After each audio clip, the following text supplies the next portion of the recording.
તો નમસ્કાર દર્શક મિત્રો, સ્વાગત છે તમારું અમારી આ યુટ્યુબ ચેનલમાં.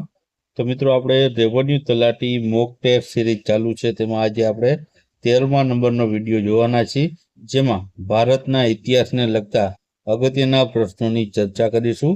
તો વિડીયોમાં છે શરૂઆતથી અંત સુધી બન્યા રહેજો, અને વિડીયો પસંદ આવે તો વિડીયોને લાઈક કરજો અને વિડીયોને તમારા મિત્રો સાથે અવશ્ય શેર કરજો. તો ચાલો આપણે વિડીયોની શરૂઆત કરીએ. પહેલો પ્રશ્ન છે કે નીચેનામાંથી કયા મૌર્ય શાસક દ્વારા જૈન ધર્મ અપનાવવામાં આવ્યો હતો? ઓપ્શન તમને આપેલા છે: સંપ્રતિ, અશોક, બિંદુસાર કે ઉપરોક્ત તમામે. તો આમાં જવાબ આવશે મિત્રો, તે આવશે ઓપ્શન એ આવશે, સંપ્રતિ છે. તેમણે છે મિત્રો મૌર્ય શાસક છે જેણે જૈન ધર્મ અપનાવ્યો હતો. ત્યારબાદ આગળનો પ્રશ્ન છે કે ચંદ્રગુપ્ત મૌર્ય દ્વારા કોના પ્રભાવમાં આવીને જૈન ધર્મનો અંગીકાર કરાવ્યો હતો? તો ઓપ્શન આપેલા છે: આચાર્ય નાગાર્જુન સૂરી, આચાર્ય સૂર્યભુદ્ર, આચાર્ય ભદ્રબાહુ કે આચાર્ય સમાશ્રવણ. તો આમાં જવાબ આવશે મિત્રો ઓપ્શન સી આવશે, આચાર્ય ભદ્રબાહુના પ્રભાવમાં આવીને જૈન ધર્મનો છે તે અંગીકાર કર્યો હતો. ત્યારબાદ આગળનો પ્રશ્ન છે તો જૈન સાહિત્ય છે તેને કયા નામે ઓળખવામાં આવે છે? તો ઓપ્શન આપેલા છે: દર્શન, સલેખના, આગમ કે નિગમ તરીકે. તો આમાં જવાબ આવશે મિત્રો ઓપ્શન સી આવશે, આગમ તરીકે મિત્રો જૈન સાહિત્યને છે ઓળખવામાં આવે છે. ત્યારબાદ આગળનો પ્રશ્ન જોઈએ તો બાહુબલીની મૂર્તિનું નિર્માણ કોના દ્વારા કરવામાં આવ્યું હતું? ઓપ્શન છે: ચંદ્રગુપ્ત, ચામુંડરાય, અમોઘવર્ષ કે રાજમલ દવતિયા દ્વારા. તો આમાં જવાબ આવશે મિત્રો, તે આવશે ઓપ્શન બી આવશે, ચામુંડરાય દ્વારા છે બાહુબલીની મૂર્તિનું નિર્માણ છે તે કરવામાં આવ્યું હતું. ત્યારબાદ આગળનો પ્રશ્ન છે કે કયા ગ્રંથમાંથી ચંદ્રગુપ્ત મૌર્યના રાજ્યકાળની ઘટનાઓ વિશેની જાણકારી મળે છે? ઓપ્શન આપેલા છે: ભગવતી સૂત્ર, ભેદ સૂત્ર, નિશિત સૂત્ર કે ભદ્રબાહુ ચરિત્ર. તો આમાં જવાબ આવશે મિત્રો, તે આવશે ઓપ્શન ડી આવશે, ભદ્રબાહુ ચરિત્ર છે તે ગ્રંથમાંથી છે તે ચંદ્રગુપ્ત મૌર્યના રાજ્યકાળની ઘટનાઓ ની છે વિશેષ જાણકારી છે જોવા મળે છે. ત્યારબાદ પ્રથમ જૈન મહાસભા કોની અધ્યક્ષતામાં મળી હતી? તો ઓપ્શન આપેલા છે: સ્થૂલભદ્ર, આચાર્ય સુરવિયોગ, આચાર્ય અંગત કે ભદ્રબાહુ ની અધ્યક્ષતામાં. તો આમાં જવાબ આવશે મિત્રો, તે આવશે ઓપ્શન એ આવશે, સ્થૂલભદ્રની અધ્યક્ષતામાં પ્રથમ જૈન મહાસભા છે તે મળી હતી. ત્યારબાદ આગળનો પ્રશ્ન જોઈએ તો બીજી જૈન મહાસભાનું આયોજન વલ્લભીમાં કોની અધ્યક્ષતા હેઠળ કરવામાં આવ્યું હતું? તો ઓપ્શન આપેલા છે: આચાર્ય સંઘ, નાગાર્જુન સૂરી, દેવશ્રી સમાશ્રવણ કે આચાર્ય ભીમાર્જુન સૂરી.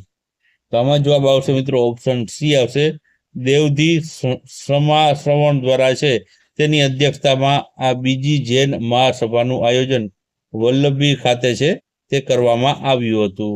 ત્યારબાદ આગળનો પ્રશ્ન છે કે બૌદ્ધ દર્શન અનુસાર સમયક સંકલ્પ શેના માટે ઉપયોગી છે? ઓપ્શન આપેલા છે: કર્મોની શુદ્ધતા માટે, આચરણની શુદ્ધતા માટે, સાત્વિક ભાવ માટે કે વિચારોની શુદ્ધતા માટે. તો આમાં જવાબ આવશે, તે આવશે ઓપ્શન ડી આવશે, વિચારોની શુદ્ધતા માટે છે બૌદ્ધ દર્શન અનુસાર સમયક સંકલ્પ છે તે ઉપયોગી છે. ત્યારબાદ આગળનો પ્રશ્ન છે કે બૌદ્ધ સંઘની સભામાં પ્રસ્તાવના પાઠને શું કહેવામાં આવે છે? તો ઓપ્શન આપેલા છે: આહત, અનુશાવન, પ્રમિક કે પરિનીય. તો આમાં જવાબ આવશે મિત્રો, તે આવશે ઓપ્શન બી આવશે, અનુશાવન. બૌદ્ધ ધર્મની જે સંઘની જે સભા હોય છે તે પ્રસ્તાવના પાઠને અનુશાવન તરીકે ઓળખવામાં અથવા તો કહેવામાં આવે છે. ત્યારબાદ આગળનો પ્રશ્ન છે, ગૃહસ્થ જીવનમાં રહી બૌદ્ધ ધર્મ માનવાવાળા લોકોને શું કહેવામાં આવે છે? તો ઓપ્શન આપેલા છે અનુવર્ગ, શ્રમણ, ભોક્તા કે ઉપાસક. તો આમાં જવાબ આવશે મિત્રો ઓપ્શન ડી આવશે. તેને ઉપાસક કહેવામાં આવે છે કે જે લોકો ગૃહસ્થ જીવનમાં રહી અને બૌદ્ધ ધર્મને માનતા હોય તેને ઉપાસક તરીકે ઓળખવામાં આવે છે. ત્યારબાદ આગળનો પ્રશ્ન આપણે જોઈએ તો આગળનો પ્રશ્ન છે કે ચોખંડી સ્તૂપ કયા રાજ્યમાં આવેલું છે? ઓપ્શન આપેલા છે ઓડિશા, ઉત્તર પ્રદેશ, બિહાર કે આંધ્રપ્રદેશ રાજ્યમાં. તો આમાં જવાબ આવશે ઓપ્શન બી આવશે. ઉત્તર પ્રદેશ રાજ્યમાં છે આ ચોખંડી સ્તૂપ આવેલો છે. ત્યારબાદ આગળનો પ્રશ્ન જોઈએ તો ગૌતમ બુદ્ધના પિતા કયા રાજ્યના રાજા હતા? ઓપ્શન આપેલા છે વિજ ગણરાજ્ય, કુંડગામ ગણરાજ્ય, શાક્ય ગણરાજ્ય કે મિથિલા ગણરાજ્યના. તો આમાં જવાબ આવશે તે આવશે મિત્રો ઓપ્શન સી આવશે. શાક્ય ગણરાજ્ય છે તેના મિત્રો જે છે ગૌતમ બુદ્ધના પિતા છે આ શાક્ય ગણરાજ્યના તેઓ છે રાજા હતા. ત્યારબાદ આગળનો પ્રશ્ન છે કે ગૌતમ બુદ્ધ દ્વારા ધર્મચક્ર પ્રવર્તન કયા સ્થળે કરવામાં આવ્યું? ઓપ્શન આપેલા છે સારનાથ ખાતે, કુંડીગ્રામ ખાતે, લુંબિની ખાતે કે બોધિગયા ખાતે. તો આમાં જવાબ આવશે મિત્રો તે આવશે ઓપ્શન એ આવશે. સારનાથ ખાતે ગૌતમ બુદ્ધ દ્વારા છે ધર્મચક્ર પ્રવર્તન જે છે કરવામાં આવ્યું હતું. ત્યારબાદ આગળનો પ્રશ્ન આપણે જોઈએ તો કોના કહેવાથી બુદ્ધે મહિલાઓને સંઘમાં પ્રવેશની અનુમતિ આપી છે? તો ઓપ્શન આપેલા છે શિષ્ય સારપુત્રના કહેવાથી, શિષ્ય અભયના કહેવાથી, શિષ્ય ઉપાલીના કહેવાથી કે શિષ્ય આનંદના કહેવાથી. તો આમાં જવાબ આવશે મિત્રો તે આવશે ઓપ્શન ડી આવશે. શિષ્ય આનંદના કહેવાથી છે બુદ્ધ એ છે મહિલાઓને સંઘમાં પ્રવેશની જે અનુમતિ છે તે આપી છે.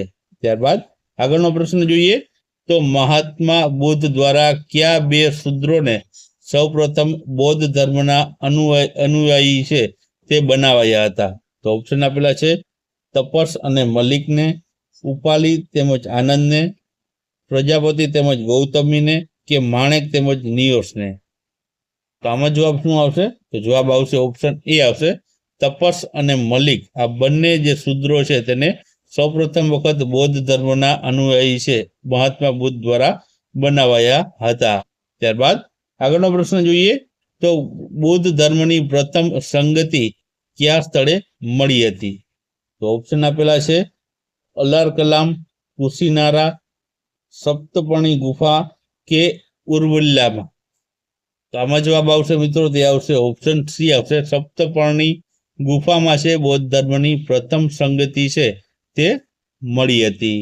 ત્યારબાદ આગળનો પ્રશ્ન આપણે જોઈએ તો બૌદ્ધ ધર્મની ચતુર્થ સંગતિ સમયે શાસક છે તે કોણ હતા? ઓપ્શન આપેલા છે આદિત્ય પ્રથમ, અશોક, કનિષ્ક કે ચંદ્રગુપ્ત. તો આમાં જવાબ આવશે મિત્રો તે આવશે ઓપ્શન સી આવશે. કનિષ્ક છે મિત્રો જે છે બૌદ્ધ ધર્મની જે ચતુર્થ સંગતિ જે છે યોજાણી હતી ત્યારે કનિષ્ક છે ત્યારે શાસક રાજા રહેલો હતો. ત્યારબાદ આગળનો પ્રશ્ન જોઈએ તો આગળનો પ્રશ્ન છે બૌદ્ધ આચાર્ય નાગાર્જુન દ્વારા કયા સિદ્ધાંતનું પ્રતિપાદન કરવામાં આવ્યું? ઓપ્શન આપેલા છે સ્થવિરવાદ, વિજ્ઞાનવાદ, શૂન્યવાદ કે યોગાચારવાદ. તો આમાં જવાબ આવશે ઓપ્શન સી આવશે શૂન્યવાદ. ત્યારબાદ આગળનો પ્રશ્ન આપણે જોઈએ તો શ્રીલંકાનો ઇતિહાસ સાથે સંબંધિત બૌદ્ધ ગ્રંથ કયો છે? ઓપ્શન આપેલા છે મહાવસ્તુ, અભિગમ કોશ, મિલિંદપન્હો કે દીપવંશ. તો આમાં જવાબ આવશે મિત્રો તે આવશે ઓપ્શન ડી આવશે. દીપવંશ છે તે શ્રીલંકાના ઇતિહાસ સાથે સંબંધિત બૌદ્ધ ગ્રંથ છે તે રહેલો છે. ત્યારબાદ મહાત્મા બુદ્ધના શિષ્ય દ્વારા તેમના ઉપદેશોનું સંકલન કયા ગ્રંથમાં કરાયું છે? ઓપ્શન આપેલા છે મહાવતુ, અભિગમ કોશમાં, મિલિંદપન્હોમાં કે ત્રિપિટકમાં? તો આમાં જવાબ આવશે તે આવશે ઓપ્શન ડી આવશે, ત્રિપિટકમાં આ કરેલું છે. ત્યારબાદ આગળનો પ્રશ્ન જોઈએ. આગળનો પ્રશ્ન છે, વિશ્વનું પ્રથમ ગણતંત્ર કયા જનપદને માનવામાં આવે છે? તો ઓપ્શન આપેલા છે મગધ ગણરાજ્યને, વૈશાલીનું લીછીવી ગણરાજ્ય, કંબોજ ગણરાજ્ય કે અવંતી ગણરાજ્યને? તો આમાં જવાબ આવશે તે આવશે ઓપ્શન બી આવશે, વૈશાલીનું જે લીછી જે ગણરાજ્ય છે તેને વિશ્વનું પ્રથમ ગણરાજ્ય જનપદ માનવામાં આવે છે. ત્યારબાદ આગળનો આપણો પ્રશ્ન જોઈએ. તો આગળનો પ્રશ્ન છે, 6ઠી સદી ઈસા પૂર્વના સમસ્ત પદોમાંથી સૌથી શક્તિશાળી જનપદ કયું હતું? તો ઓપ્શન આપેલા છે અંગ, મગધ, ગાંધાર કે વજીજી.